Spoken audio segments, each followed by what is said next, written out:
السلام علیکم ورحمۃ اللہ وبرکاتہ. کیا حال ہے سب کا؟ الحمد للہ. نحمده ونصلی علی رسولہ الکریم. اما بعد فاعوذ باللہ من الشیطان الرجیم. بسم اللہ الرحمن الرحیم. رب اشرح لی صدری ویسر لی امری واحلل عقدۃ من لسانی یفقہوا قولی.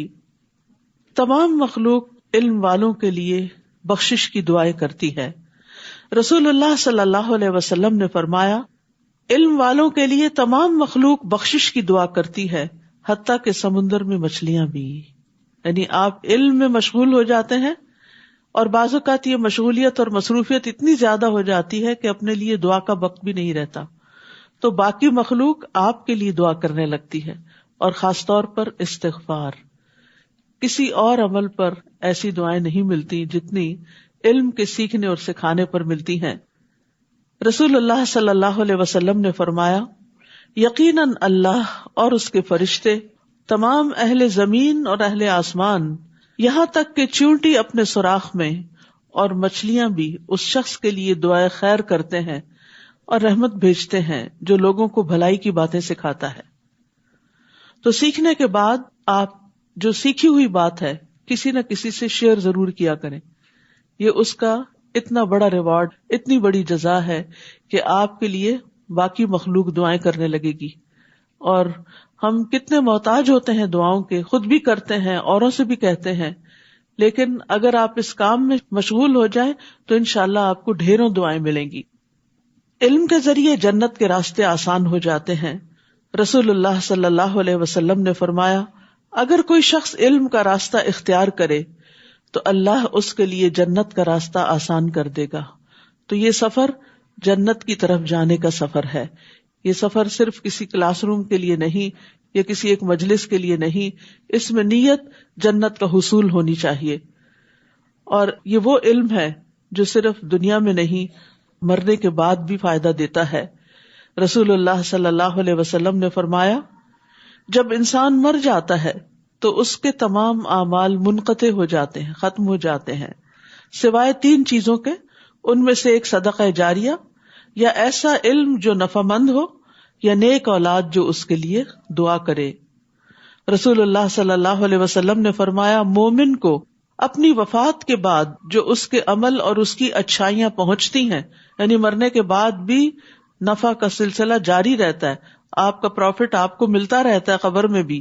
ان میں یہ بھی ہے، جس علم کی اس نے تعلیم دی اور اسے پھیلایا، نیک اولاد جو پیچھے چھوڑی، قرآن مجید کا نسخہ جو کسی کو وراثت میں ملا، یعنی آپ کا قرآن تھا یا آپ نے کسی کو لے کر دیا اور وہ اس میں سے پڑھ رہا ہے، مسجد جو اس نے تعمیر کی، مسافر خانہ جو اس نے قائم کیا، نہر جو اس نے جاری کی، نہر، کنواں، پانی کا نل، ٹینک، کوئی بھی ایسی چیز جس سے لوگوں کو پانی ملتا رہے مخلوق کو، صدقہ جو اس نے اپنی زندگی میں صحت کی حالت میں نکالا، یعنی کوئی بیماری نہیں، کوئی پریشانی نہیں، پھر بھی آپ اللہ کے راستے میں دے رہے ہیں، ان سب کا ثواب اس کی موت کے بعد اسے ملتا رہے گا. تو اس لیے ہمیں ایسے کاموں کے لیے حریص ہونا چاہیے کہ جو ہمارے مرنے کے بعد بھی ہمیں فائدہ دے. یہ کس قدر نفع کا سودا ہے. اللہ سبحانہ تعالی ہمیں خالص نیت کے ساتھ، شوق اور جذبے کے ساتھ اس علم کو حاصل کرنے اور پھر حاصل کرنے کے بعد بانٹنے کی توفیق عطا فرمائے. 7واں پارہ. اعوذ باللہ من الشیطان الرجیم. بسم اللہ الرحمن الرحیم. وَإِذَا سَمِعُوا مَا أُنزِلَ إِلَى الرَّسُولِ تَرَىٰ أَعْيُنَهُمْ تَفِيضُ مِنَ الدَّمْعِ مِمَّا عَرَفُوا مِنَ الْحَقِّ يَقُولُونَ رَبَّنَا آمَنَّا فَاكْتُبْنَا مَعَ الشَّاهِدِينَ. شروع کرتی ہوں اللہ کے نام سے جو بے انتہا مہربان، نہایت رحم فرمانے والا ہے. اور جب وہ اس کلام کو سنتے ہیں جو رسول کی طرف نازل کیا گیا، تو آپ دیکھتے ہیں کہ حق پہچان لینے کی وجہ سے ان کی آنکھیں آنسوؤں سے چھلک رہی ہوتی ہیں. وہ کہتے ہیں اے ہمارے رب ہم ایمان لائے، پس ہمیں گواہی دینے والوں کے ساتھ لکھ دے. تو اللہ کے کلام کو سن کر رونا یہ صالحین کا طریقہ ہوتا ہے. علماء اللہ کی خشیت رکھتے ہیں اور اللہ کے ڈر سے روتے ہیں جب اللہ کا کلام سنتے ہیں، لیکن بے ہوش نہیں ہوتے. وہ اللہ سے دعائیں کرتے ہیں، سوال کرتے ہیں، لیکن چلاتے نہیں. اللہ سبحانہ وتعالیٰ نے ایسی کتاب نازل کی ہے جو سب سے بہترین ہے. اللہ نزل احسن الحدیث کتابا متشابہا مثانی تقشعر منہ جلود الذین یخشون ربہم ثم تلین جلودہم وقلوبہم الی ذکر اللہ. اللہ نے سب سے اچھی بات نازل فرمائی، ایسی کتاب جو آپس میں ملتی جلتی ہے، ایسی آیات جو بار بار دہرائی جانے والی ہیں. اس سے ان لوگوں کی کھالوں کے رونگٹے کھڑے ہو جاتے ہیں جو اپنے رب سے ڈرتے ہیں. یعنی یہ کتاب ان کے دلوں پر عجب طرح اثر کرتی ہے. پھر ان کی کھالیں اور ان کے دل اللہ کے ذکر کی طرف نرم ہو جاتے ہیں، یعنی ان کے اندر نرمی ہوتی ہے. یاد رکھیں 3 افراد کی آنکھیں قیامت کے دن آگ کو نہیں دیکھیں گی. ان میں سے ایک وہ آنکھ ہے جو اللہ کے ڈر سے رو پڑی. تو بنیادی طور پر یہ آیت نجاشی جو حبشہ کا بادشاہ تھا اور اس کے ساتھیوں کے بارے میں اتری کہ جب انہوں نے حضرت جعفر سے سورت مریم کی تلاوت سنی تو ان کی آنکھوں سے آنسو چھلک پڑے. یاد رکھیے آنکھ کا پانی، آنسو یا آنسو کا ایک قطرہ بھی دیکھنے میں ایک معمولی سی چیز ہے جو عموماً گر کے ٹپک کے کہیں گم ہو جاتا ہے، لیکن اپنے اندر اتنی طاقت رکھتا ہے کہ اگر خلوص نیت سے بہایا جائے، اللہ کے ڈر سے بہایا جائے تو پہاڑوں جیسے گناہ بھی معاف ہو جاتے ہیں. یاد رکھیے یہ آنسو اللہ کی یاد میں ہی بہنے چاہیے. لیکن ہم عام طور پر کن باتوں پہ روتے ہیں؟ ہمارے آنسو دنیا کے لیے بہتے ہیں یا آخرت کے لیے بہتے ہیں؟ ہمارے آنسو بندوں کی یاد میں بہتے ہیں یا اللہ کی یاد میں بہتے ہیں؟ ہم سب کو اس بات کا جائزہ لینا چاہیے. تو یہاں اللہ سبحانہ تعالیٰ نے ان لوگوں کی تعریف فرمائی ہے کہ جو اللہ کا کلام سن کے روتے ہیں اور پھر وہ کیا کہتے ہیں، یقولون ربنا آمنا، کیا ہمارے رب ہم اس پر ایمان لے آئے، جو آپ نے اتارا ہم اس کو مانتے ہیں، اس کا انکار نہیں کرتے. فاکتبنا مع الشاہدین، ہمیں شاہدین کے ساتھ لکھ لیجئے. شاہدین سے مراد ابن عباس کہتے ہیں کہ محمد صلی اللہ علیہ وسلم اور ان کی امت کے لوگ ہیں. یہ گواہی دینے والی امت ہے. اور اس امت میں شامل کیسے ہوتے ہیں؟ اشہد ان لا الہ الا اللہ و اشہد ان محمدن عبدہ و رسولہ کہہ کے. تو اللہ کی توحید کی گواہی، محمد صلی اللہ علیہ وسلم کی نبوت کی گواہی، اور اس کے بعد قیامت کے دن دیگر اقوام پر گواہی. تو انہوں نے یہ خواہش کی کہ ہمارا شمار بھی ان کے ساتھ ہو. اور یہ ایک حقیقت ہے کہ جو اللہ سے محبت کرتا ہے پھر وہ لازماً اس سے بھی محبت کرتا ہے جو اللہ سے محبت کرتے ہیں اور اللہ کی توحید کو جانتے ہیں. اللہ سبحانہ تعالیٰ نے ہمیں امت وسط بنایا. وَكَذَلِكَ جَعَلْنَاكُمْ أُمَّةً وَسَطًا لِتَكُونُوا شُهَدَاءَ عَلَى النَّاسِ وَيَكُونَ الرَّسُولُ عَلَيْكُمْ شَهِيدًا، اور اسی طرح ہم نے تمہیں سب سے بہتر امت بنایا تاکہ تم لوگوں پر شہادت دینے والے بنو اور رسول تم پر شہادت دینے والے بنے. وَمَا لَنَا لَا نُؤْمِنُ بِاللَّهِ وَمَا جَاءَنَا مِنَ الْحَقِّ، اور ہمیں کیا ہے کہ ہم اللہ پر ایمان نہ لائیں، ہم بھلا ایمان کیوں نہ لائیں، اور اس حق پر جو ہمارے پاس آ گیا. اور ہم امید رکھتے ہیں کہ ہمارا رب ہمیں جنت میں صالح لوگوں کے ساتھ داخل کرے گا. یعنی ایمان دل کے اندر ایک امید پیدا کر دیتا ہے. اگرچہ اپنے گناہ ہوتے ہیں لیکن ایمان لانے سے وہ سارے مٹ جاتے ہیں اور انسان خیر اور بھلائی اور جنت کے راستوں کی طرف چل پڑتا ہے. تو اس کے بدلے میں جو انہوں نے کہا اللہ انہیں ایسے باغات عطا کرے گا جن کے نیچے نہریں جاری ہیں، جن میں وہ ہمیشہ رہنے والے ہیں، اور احسان کرنے والوں کا یہی بدلہ ہے. تو گویا اچھی بات پر بھی جنت مل جاتی ہے. فَأَثَابَهُمُ اللَّهُ بِمَا قَالُوا جَنَّاتٍ، ان کے قول کے بدلے اللہ انہیں جنتیں عطا کرے گا. یاد رکھیے اگر آپ مال کے ساتھ نیکی نہیں کرنے کے قابل کے مال ہے نہیں یا اپنے ہاتھ سے کوئی کام نہیں کر سکتے کہ آپ بیمار ہیں، کمزور ہیں، تو اچھی بات ہی کریں. پچھلے دنوں میرا ایک بزرگ خاتون سے ملنے کا اتفاق ہوا جن کی عمر تقریباً 100 سال کے قریب ہے، اور جتنی دیر ان کے پاس بیٹھنے کا اتفاق ہوا وہ اللہ کی تعریف ہی بیان کرتی رہی کہ اللہ کا شکر ہے، اللہ نے بڑی نعمتیں دی ہیں، مسلسل اللہ کا ذکر. تو میں نے ان پہ اتنا رش کیا کہ اس عمر میں لوگ سٹھیا جاتے ہیں، اس عمر میں لوگوں کی عقل ماری جاتی ہے اور طرح طرح کی باتیں کرتے ہیں، یا کبھی اولاد کے غم میں مبتلا رہتے ہیں اور کبھی کسی اور پریشانی میں یا صرف موت کے خوف میں، لیکن وہ مسلسل اللہ ہی کی تعریف بیان کر رہی تھی. تو یہ کتنی خوش قسمتی کی بات ہے کہ انسان اور کچھ نہیں کرنے کے قابل اب تو کم از کم اللہ کی تعریف بھی کرتا رہے. ایک دفعہ الحمدللہ کہنا زمین و آسمان کے درمیان کی فضا کو بھر دیتا ہے، میزان کو بھر دیتا ہے، اتنی زیادہ نیکیاں انسان کو ملتی. تو اچھی بات کے لیے زبان ہلانے میں آخر کیا مشکل ہے؟ لیکن افسوس یہ کہ زیادہ تر ہماری باتیں ایسی ہوتی ہیں کہ جو یا تو بندوں کا دل دکھا دیتی ہیں یا پھر بیکار کی ہوتی ہیں. رسول اللہ صلی اللہ علیہ وسلم سے ہانی بن یزید نے پوچھا کہ کون سی چیز جنت کو واجب کرتی ہے؟ آپ نے فرمایا تم عمدہ کلام کو اور کھانا کھلانے کو لازم پکڑ لو، یہ 2 کام کرو تو جنت تمہارے لیے ہے.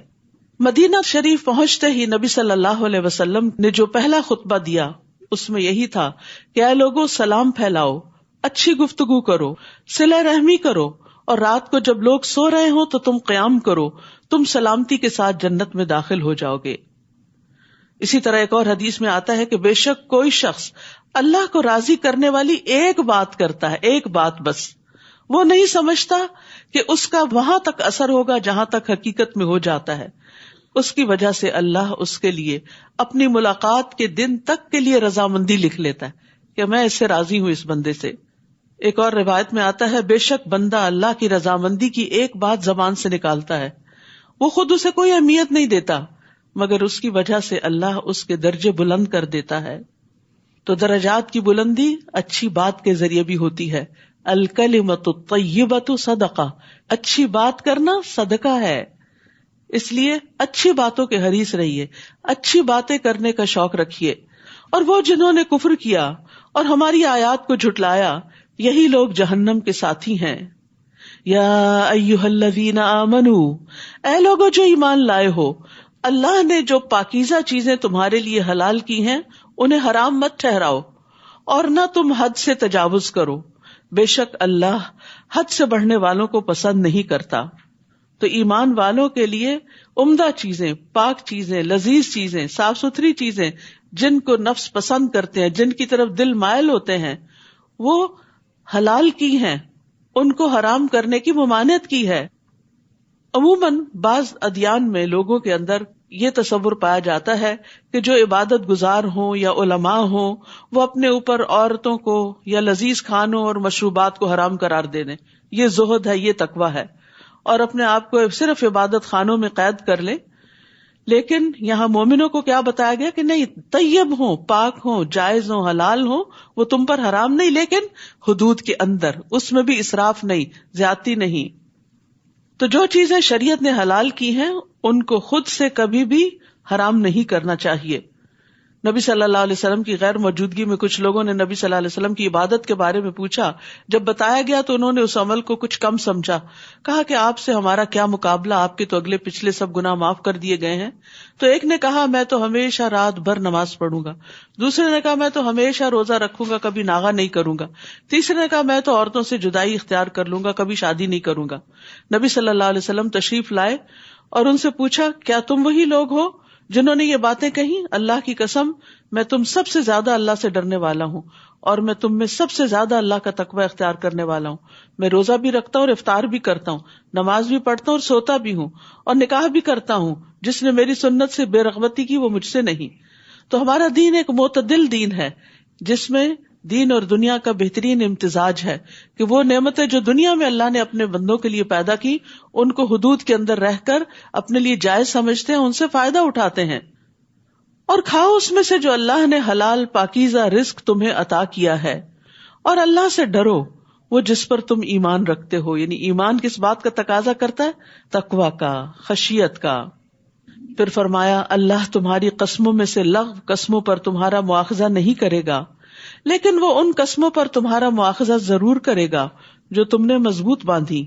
تو قسم توڑنے کا کفارہ 10 مسکینوں کو اوسط درجے کا کھانا کھلانا ہے جو تم اپنے گھر والوں کو کھلاتے ہو، یا انہیں کپڑے پہنانا ہے، یا ایک گردن کا آزاد کرنا ہے. تو جو کوئی یہ نہ پائے تو 3 دنوں کے روزے رکھنا ہے.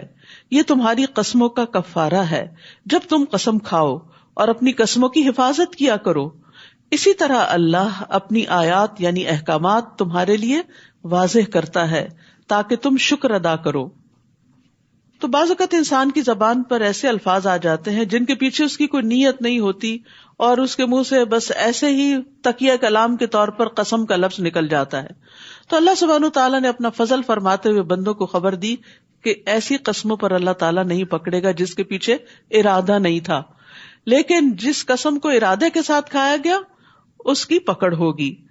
اسی طرح جھوٹی قسم بھی قابل مواخذہ ہے. نبی صلی اللہ علیہ وسلم نے فرمایا جس نے جان بوجھ کر بڑی تاکید کے ساتھ جھوٹی قسم اٹھائی وہ اپنے چہرے کا ٹھکانہ جہنم میں بنا لے. یعنی جھوٹی قسم کھانا بہت بڑا جرم ہے. رسول اللہ صلی اللہ علیہ وسلم نے فرمایا کوئی شخص ایسا نہیں جو میرے ممبر کے پاس جھوٹی قسم کھائے، اگرچہ وہ ایک تازہ مسواک کے لیے کیوں نہ ہو، کہ یہ اللہ کی قسم یہ میری مسواک ہے، حالانکہ اس کی نہیں، ایک مسواک کی خاطر. تو فرمایا مگر یہ کہ اس نے اپنا ٹھکانہ جہنم میں بنا لیا، یا فرمایا کہ اس کے لیے آگ واجب ہو گئی. تو جھوٹی قسم کھانا اور پکی قسم کھا کے پھر توڑ دینا یہ بہت بڑے جرائم ہیں. تو اگر کسی شخص نے قسم توڑ دی ہو تو اس شخص کو پھر کفارہ دینا چاہیے، جس کی تفصیل یہاں بیان کی گئی ہے.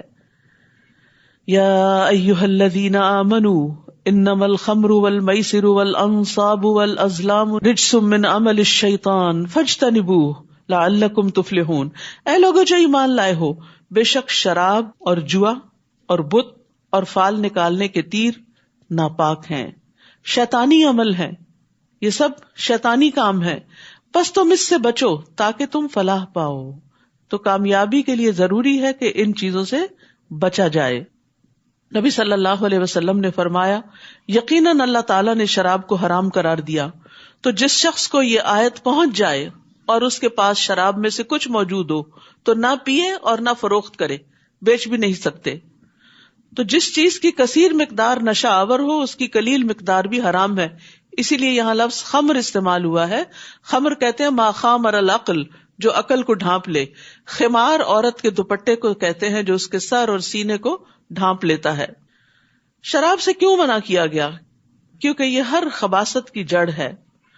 نبی صلی اللہ علیہ وسلم نے فرمایا شراب خباثتوں کی جڑ ہے، جس نے شراب پی اللہ اس کی 40 دن کی نماز قبول نہیں کرے گا. پس وہ آدمی جاہلیت کی موت مرے گا جس کے پیٹ میں مرتے وقت شراب ہوگی. یہ ایمان سے محروم کرنے والا فعل ہے.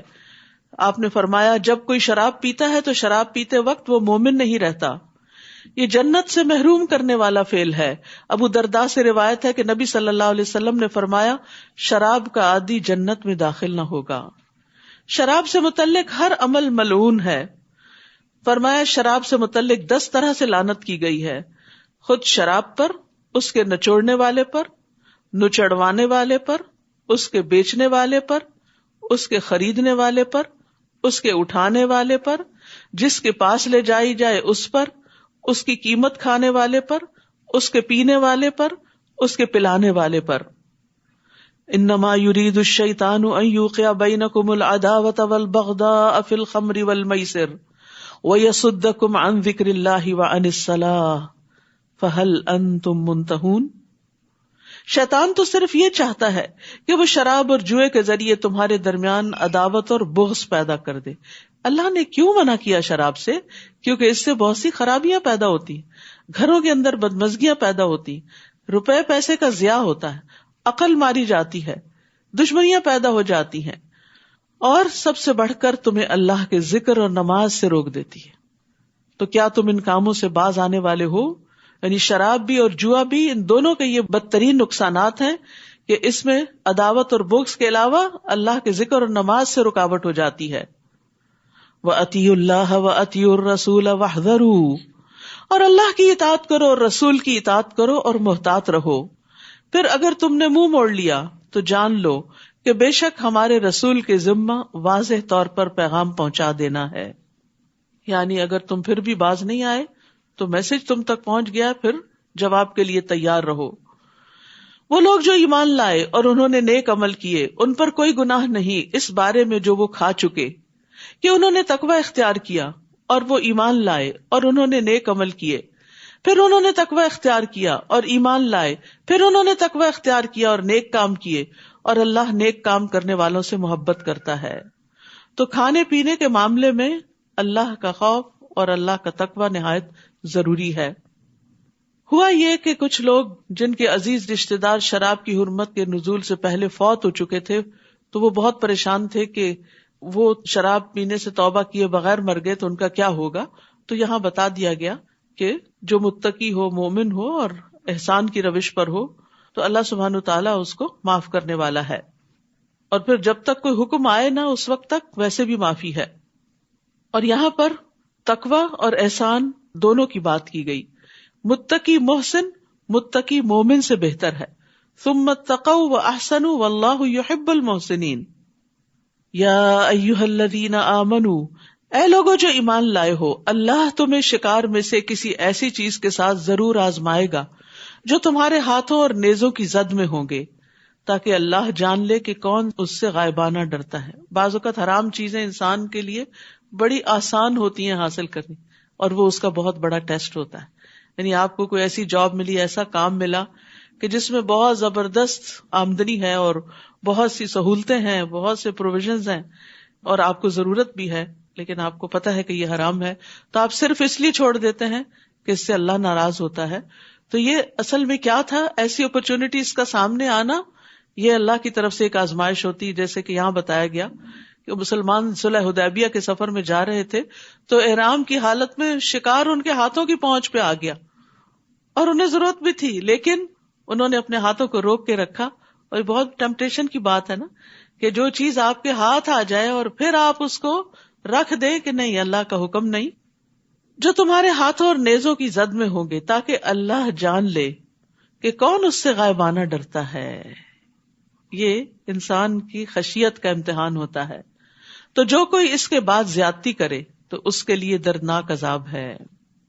بعض جگہیں ایسی ہوتی ہیں، بعض کام ایسے ہوتے ہیں لوگ نہیں دیکھ رہے ہوتے، صرف آپ کا رب آپ کو دیکھ رہا ہوتا ہے، اور آپ صرف رب کی خاطر غلط کام کو نہیں کرتے، خواہ آپ کو کتنا بھی پسند کیوں نہ ہو. اسکرین پر حرام چیزیں کب آپ سٹاپ کر سکتے ہیں، بلاک کر سکتے ہیں، روک سکتے ہیں؟ جب آپ کو صرف رب کا ڈر ہوتا ہے. شوہر کو بیوی کا ڈر، یا بیوی کو شوہر کا ڈر، یا بچوں کا ڈر، یہ چیزیں نہیں روک سکتی. بہت سے لوگ غلط چیزوں کے ایڈکٹ ہو جاتے ہیں کیونکہ وہ چھپ چھپ کے غلط کام کرنے کے عادی ہو چکے ہوتے ہیں، اور ان کے دل کی غذا پھر وہ حرام چیزیں بن جاتی ہیں. تو ان چیزوں سے رکنے کا طریقہ بھی اللہ کا خوف ہی ہے، تقوی ہی ہے کہ اللہ تعالیٰ دیکھنے والا ہے اور وہ پوچھنے والا ہے.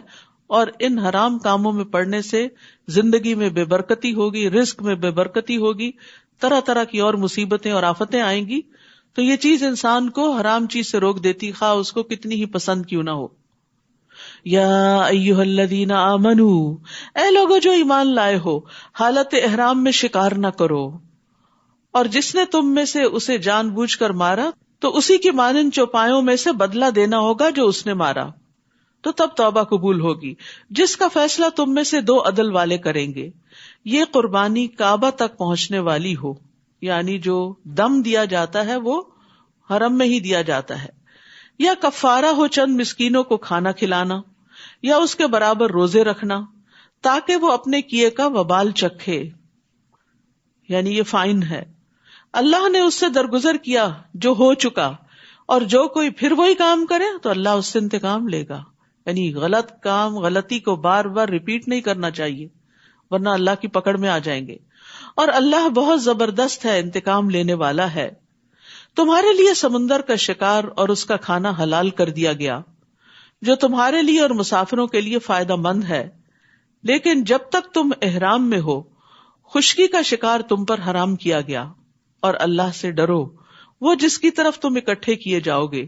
خشکی پر تو اور بھی غذائیں مل جاتی ہیں، اس لیے شکار منع کر دیا گیا، لیکن سمندری سفر یا بحری سفر سے اگر کوئی حج پہ جا رہا ہو اور ایک ایک مہینے کا سفر، جیسے کینیڈا سے اگر کوئی بحری جہاز پہ جائے تو آپ سوچئے کب پہنچے گا. تو ایسی صورت میں سمندر کا شکار حلال ہے احرام کی حالت میں، اور اس کا کھانا بھی. اللہ نے کعبہ کو حرمت والا گھر بنایا جو لوگوں کے لیے قیام کا ذریعہ ہے، اور ماہ حرام کو اور قربانی کے جانوروں کو اور پٹے والے جانوروں کو جو کعبہ کی طرف لے جائے جاتے ہیں، یہ اس لیے کہ تم جان لو کہ بے شک اللہ جانتا ہے جو کچھ آسمانوں میں ہے اور جو زمین میں ہے، اور بے شک اللہ ہر چیز کو خوب جاننے والا ہے. جان لو بے شک اللہ سخت سزا والا اور بے شک اللہ بہت بخشنے والا نہایت رحم کرنے والا ہے. تو رحمت اللہ کی صفت ہے اور عذاب اس کا فعل ہے. تو سزا اور جزا میں اللہ کی رحمت غالب ہے. رسول کے ذمہ تو صرف پیغام پہنچا دینا ہے، اور اللہ جانتا ہے جو تم ظاہر کرتے ہو اور جو تم چھپاتے ہو. یعنی رسول صلی اللہ علیہ وسلم کی ذمہ داری پیغام پہنچانے کی ہے، منوانے کے لیے زبردستی کرنا آپ کی ذمہ داری نہیں. اور پھر ہدایت کی توفیق، جو حکم پہنچا اس پر عمل کی توفیق بھی اللہ دیتا ہے، اس پر ثواب بھی وہ دیتا ہے، اور اس پر جزا بھی وہی دیتا ہے، اور اسی سے ہی توقع رکھنی چاہیے. اور یہاں پر رسول کے بعد اللہ تعالیٰ کے پیغامات پہنچا دینے کی ذمہ داری کس پر ہے؟ امت محمد صلی اللہ علیہ وسلم پر ہے. اور اس کی دلیل کیا ہے؟ ابو بکر رضی اللہ عنہ کہتے ہیں کہ نبی صلی اللہ علیہ وسلم نے ہمیں قربانی کے دن خطبہ دیا اور فرمایا، بے شک تمہارے خون اور تمہارے مال تم پہ حرام ہے، جیسے اس دن کی حرمت تمہارے اس دن، اس مہینے میں اور اس شہر میں ہے، حتیٰ کہ تم اپنے رب سے جا ملو. خبردار، کیا میں نے حکم پہنچا دیا؟ لوگوں نے کہا جی ہاں. یعنی جو آپ نے حجۃ الوداع پہ خطبہ دیا تھا اس کے بارے میں پوچھ رہے کہ لوگوں میں نے تمہیں پیغام پہنچا دیا، اور پیغام سے مراد صرف وہ خطبہ نہیں بلکہ دین کا سارا پیغام. آپ نے فرمایا اے اللہ تو گواہ رہے. 3 دفعہ آپ نے انگلی اوپر اٹھائی اور فرمایا اللہم اشہد، اللہم اشہد، اللہم اشہد. اللہ تو گواہ رہنا، یہ سب گواہی دے رہے ہیں کہ میں نے اپنا فریضہ ادا کر دیا ہے. پھر آپ نے کیا فرمایا کہ میں نے تو فریضہ ادا کر دیا، اب تم نے کیا کرنا ہے؟ حاضر کو چاہیے کہ یہ تعلیمات غیر موجود کو پہنچا دے. جو یہاں موجود ہیں، جو آپ سے لے رہے ہیں، ان کی ذمہ داری ہے آگے پہنچائیں، کیونکہ بعض اوقات براہ راست سننے والے سے وہ شخص زیادہ یاد رکھتا ہے جسے بعد میں حکم پہنچایا جائے. اور اسی لیے آپ دیکھیں کہ بعد میں آنے والی جنریشن میں بے شمار حفاظ ہوئے، نہ صرف یہ قرآن مجید کے بلکہ حدیث کے حفاظ. اصل میں اسلامک ٹریڈیشن میں تو حافظ کہتے ہی اس کو تھے کہ کم از کم 1,00,000 حدیثیں جس کو یاد ہوں. یعنی لوگوں کے نام کے ساتھ ہر ایک کے حافظ نہیں لگتا تھا، بہت ریئر ہوتا تھا یہ حافظ کا ٹائٹل. اب تو جس کو 4 سورتیں بھی یاد ہوں وہ بھی حافظ کہلوانا چاہتا ہے. فرمایا میرے بعد میں کافروں کی طرح مت بن جانا کہ ایک دوسرے کی گردنیں اڑانے لگو، یعنی آپس میں ایک دوسرے کو قتل مت کرنا. قل لا يستوي الخبيث والطيب ولو اعجبك كثرة الخبيث، کہہ دیجئے ناپاک اور پاک برابر نہیں ہو سکتے، ایک جیسے نہیں ہوتے، ایکول نہیں، اگرچہ تمہیں ناپاک کی کثرت اچھی لگے. پس اللہ سے ڈرو اے عقل والو تاکہ تم فلاح پا جاؤ. تو بات یہ ہے کہ پاک چیز پاک اثرات رکھتی ہے، اور پاکی کا انجام بھی پاک ہے، اچھا ہے، جنت ہے. حرام چیز، ناپاک چیز، اس کے اثرات زندگی میں بھی انسان پر منفی ہوتے ہیں اور مرنے کے بعد بھی انسان کو جہنم میں لے جانے والی ہے. اللہ سبحانہ وتعالیٰ صرف پاک ہی چیز کو قبول کرتا ہے. ان اللہ طیب لا يقبل الا طیبا، بے شک اللہ پاک ہے اور پاک ہی قبول کرتا ہے. پھر پاکیزہ کلمات ہی اس کی طرف اوپر اٹھتے ہیں، اور عمل صالح انہیں اوپر اٹھاتا ہے، جیسے سورۃ فاطر میں آتا ہے. اور خبیث مال دنیا اور آخرت میں نقصان کا باعث ہے. یعنی یہ پاک اور ناپاک میں سب چیزیں آ جاتی ہیں، صرف مال اور کلمات ہی نہیں، ہر چیز میں پاکیزگی. تھوڑا مال اس زیادہ مال سے بہتر ہے جو انسان کو غافل کر دے. وَلَوْ أَعْجَبَكَ كَثْرَةُ الْخَبِيثِ، خواہ خبیث کی کثرت تمہیں اچھی ہی کیوں نہ لگے.